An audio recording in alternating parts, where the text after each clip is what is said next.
우리는 늘 무언가를 원합니다. 더 많은 돈, 더 높은 지위, 더 좋은 집, 더 나은 인정. 하나를 얻으면 또 다른 것이 눈에 들어오고 그것을 손에 넣으면 또 그 다음이 보입니다. 어떤 사람은 평생을 그렇게 달려갑니다. 쉬지 않고 무언가를 쫓아가는데 정작 자기가 뭘 원하는지도 잘 모르게 되는 순간이 옵니다. 부처님은 이것을 탐욕이라 불렀습니다. 탐욕은 단순히 욕심만을 뜻하지 않습니다. 더 정확히 말하면 끝없이 더 원하는 마음입니다. 채워도 채워지지 않는 갈증이고 가져도 만족하지 못하는 허기입니다. 우리는 생각합니다. 저것만 있으면 행복할 거라고요. 저 차만 사면, 저 집만 있으면, 저 사람과 함께라면. 하지만 막상 그것을 손에 넣으면 또 다른 무언가가 필요해집니다. 누군가는 명품 가방을 하나 샀습니다. 처음엔 행복했습니다. 하지만 친구가 더 비싼 가방을 들고 나타나자 자기 가방이 초라해 보였습니다. 다시 더 좋은 가방을 사야겠다고 생각합니다. 이것이 탐욕의 함정입니다. 마치 목마른 사람이 바닷물을 마시는 것과 같습니다. 마실수록 더 목이 마르고 마실수록 더 갈증이 심해지는데 그는 계속 바닷물을 들이켭니다. 탐욕은 우리에게 말합니다. 조금만 더 있으면 된다고요. 하지만 그 조금은 영원히 오지 않습니다. 혹시 여러분도 그런 적이 있지 않나요? 뭔가를 간절히 원해서 손에 넣었는데 그 기쁨이 생각보다 금방 사라진 경험 말이에요. 탐욕은 무겁습니다. 처음에는 가벼운 욕심처럼 보이지만 쌓이고 쌓이면 우리 마음을 짓누르는 무게가 됩니다. 어깨가 무겁고 숨이 가빠지고 걸음이 느려집니다. 그런데도 우리는 계속 더 많은 것을 등에 짊어집니다. 어떤 사람은 집 한 채로 만족하지 못하고 두 채, 세 채를 갖습니다. 통장 잔고를 늘리는 데 인생을 바치는데 정작 그 돈으로 뭘 할지는 생각해 본 적이 없습니다. 그저 숫자가 커지는 게 안심이 되고 더 큰 숫자를 보면 또 불안해집니다. 탐욕은 평화를 앗아갑니다. 늘 무언가를 더 원하는 마음은 지금 이 순간을 즐기지 못하게 합니다. 밥을 먹으면서도 다음 약속을 생각하고 사람을 만나면서도 더 유익한 관계를 찾습니다. 눈앞에 있는 것들이 희미해지고 아직 오지 않은 미래만 선명해집니다. 탐욕은 관계도 망가뜨립니다. 사람을 볼 때도 이해타산이 앞서고 친구를 만날 때도 내게 득이 되는지를 먼저 계산합니다. 사랑하는 사람에게도 더 많은 것을 요구하게 되고 주는 것보다 받는 것에 집착하게 됩니다. 부처님은 말씀하셨습니다. 탐욕은 불과 같다고요. 불은 무엇이든 태웁니다. 나무를 태우고 집을 태우고 숲을 태웁니다. 그리고 탐욕의 불은 우리 마음속 평화와 자비, 기쁨까지 모두 태워버립니다. 남는 건 재뿐입니다. 누군가는 평생을 재산을 모으는 데 바쳤습니다. 가족과의 시간도, 자신의 건강도, 친구들과의 우정도 모두 뒤로 미뤘습니다. 돈만 있으면 나중에 다 할 수 있다고 생각했습니다. 하지만 돈이 쌓일수록 마음은 더 공허해졌습니다. 주변을 돌아보니 곁에 남은 사람이 없었습니다. 이것이 탐욕이 만드는 삶입니다. 우리는 뭔가를 더 얻기 위해 달리지만 달릴수록 정작 중요한 것들을 잃어갑니다. 숨 쉴 여유도, 웃을 시간도, 사랑할 마음도 사라집니다. 그렇다면 어떻게 해야 할까요? 부처님은 말씀하셨습니다. 비우라고요.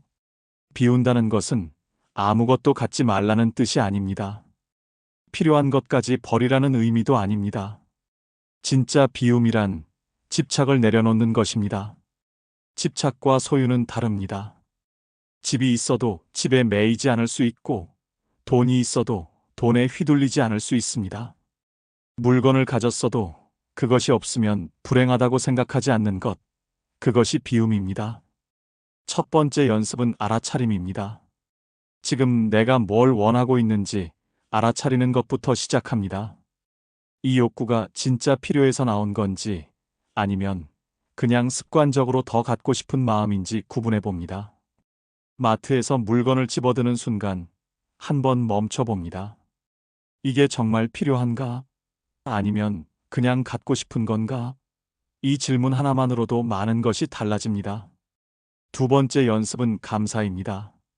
이미 가진 것에 눈을 돌리는 겁니다. 없는 것을 보면 늘 부족하지만 있는 것을 보면 충분합니다.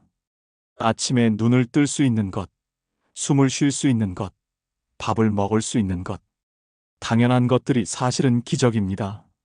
세 번째 연습은 나눔입니다. 가진 것을 나눠보세요. 돈이든 시간이든 마음이든요. 나눌 때 우리는 깨닫습니다.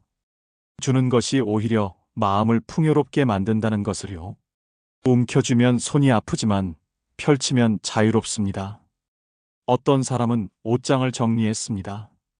1년 넘게 안 입은 옷들을 모아서 필요한 사람에게 나눠줬습니다. 처음엔 아깝다는 생각이 들었지만 막상 보내고 나니 옷장도 마음도 가벼워졌습니다. 비움은 한 번에 이루어지지 않습니다. 산을 오르듯 한 걸음 한 걸음 나아가는 것입니다. 처음엔 힘들고 어색하지만 조금씩 연습하다 보면 점점 자연스러워집니다. 무거운 짐을 하나씩 내려놓을 때마다 걸음이 가벼워지는 걸 느낍니다. 비움을 연습한 사람들은 말합니다. 마음이 가벼워졌다고요. 가벼운 마음은 자유롭습니다. 바람처럼 어디든 갈 수 있고 빛처럼 어둠을 밝힐 수 있습니다. 무거운 집착이 사라지면 우리는 비로소 진짜 자유를 맛봅니다. 비운 자리에 무엇이 올까요? 평화가 옵니다. 늘 무언가를 쫓아 헐떡이던 마음이 고요해집니다.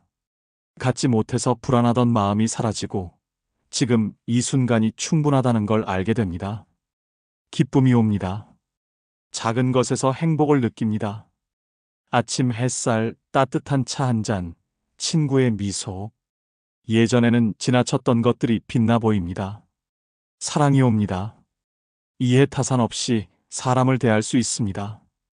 받으려 하지 않으니 주는 게 자연스럽고 얻으려 하지 않으니 함께 있는 것만으로 충분합니다. 부처님은 말씀하셨습니다. 진짜 풍요로움은 많이 가진 데 있지 않다고요. 적게 필요로 하는 데 있다고요. 탐욕을 비운 사람은 가난하지 않습니다. 오히려 부유합니다. 왜냐하면 이미 충분하다는 걸 아니까요. 더 이상 무언가에 쫓기지 않으니 자유롭고 잃을 것이 없으니 두렵지 않습니다. 그는 거울과 같습니다. 맑고 고요한 거울은 모든 것을 있는 그대로 비춥니다. 왜곡하지 않고 붙들지 않고 그저 비울 뿐입니다. 비움은 우리 마음을 그런 거울로 만듭니다. 혹시 여러분도 시작해 보시겠어요? 오늘 하나만 내려놓아 보는 거예요. 꼭 가져야 한다고 생각했던 것, 꼭 이뤄야 한다고 믿었던 것 중 하나를요. 놀랍게도 내려놓는 순간 우리는 깨닫습니다. 그것 없이도 괜찮다는 것을요.